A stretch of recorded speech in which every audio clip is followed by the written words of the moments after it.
નમસ્કાર મિત્રો, અમારી ચેનલમાં તમારું સ્વાગત છે। પ્રધાનમંત્રી નરેન્દ્ર મોદી બેંગલુરુની મુલાકાત પહેલા સુરક્ષામાં મોટો ભંગ સામે આવ્યો છે।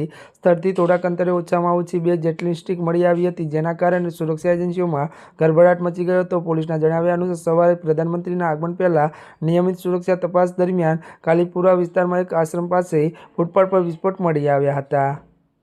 એક સત્તાવાર નિવેદનમાં પોલીસે જણાવ્યું હતું કે પ્રધાનમંત્રી સ્થળથી લગભગ 3 કિલોમીટર દૂર ફૂટપાથ પર 2 જેટલી સ્ટીક મળી આવ્યા હતા। ઘટનાની માહિતી મળતા સુરક્ષા દળો વિસ્તારને ઘેરી લીધો હતો।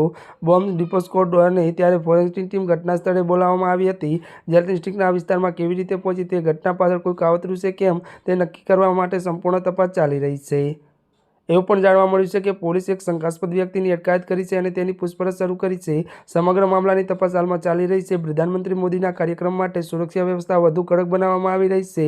અધિકારીઓનું કહેવું છે કે અત્યાર સુધી સંગઠિત આતંકવાદી કાવતરાનો કોઈ સંકેત મળ્યા નથી, પરંતુ દ્રષ્ટિકોણ તપાસ હાથ ધરવામાં આવી છે।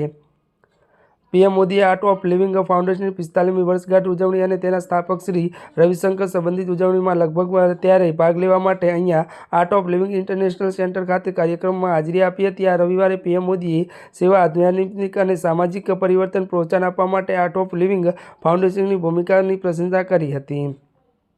ત્યારે મિત્રો, અત્યાર માટે બસ આટલું જ। અમારી ચેનલમાં નવા હોય તો ચેનલને લાઇક, શેર અને સબસ્ક્રાઇબ કરી દેજો। ધન્યવાદ।